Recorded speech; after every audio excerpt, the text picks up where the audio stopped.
Greetings, PCC learners.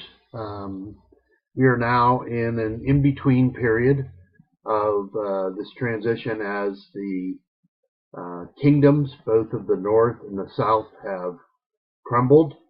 The north to the attacks of the Assyrians, and the south to the attacks of the Babylonians. This is all written in two fairly long books, 1st and 2nd Chronicles.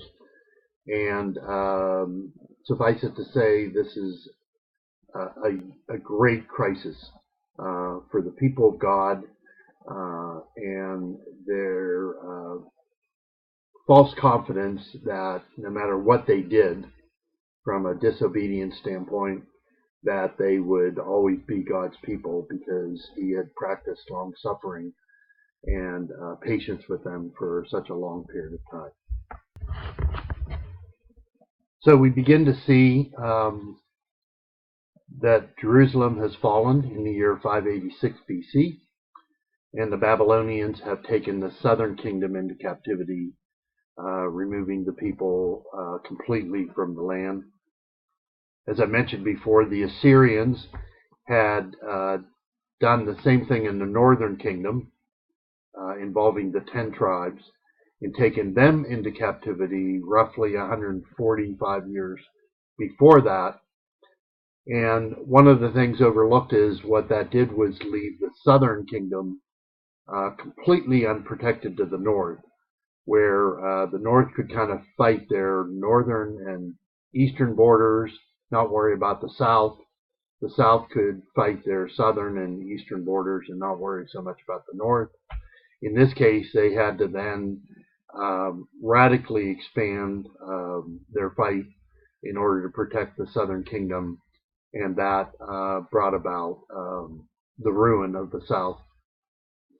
And it should be noted that there were 5 major nations fighting and attacking the Jews in both of these kingdoms, and they're listed here on the slide.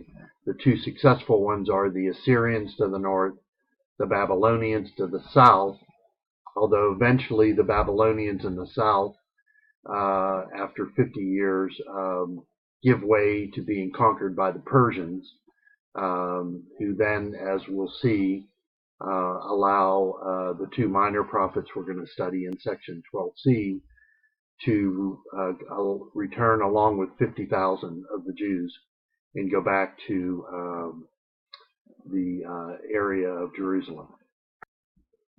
So as we saw on the prior slide, the final exile took place in 586 BC, but roughly it began 11 years prior to that, in the King Jehoiakim, all of his nobles, all the craftsmen of the land, the elite leaders of Judah, and even the prophet Ezekiel were deported and moved into Babylon. Only the peasants and the poor were left in the southern area. The city of Jerusalem and the temple were completely destroyed. So the length of the exile technically is around 50 years, as you can see, but actually it was more like 60 to 61 years, considering when the king and all the other people mentioned in the prior slide were moved out of Babylon. So the country, the Jews as a country, literally are operating as orphans in the country of Babylon, not knowing anyone nor having any historical background there. They're foreigners in a foreign land.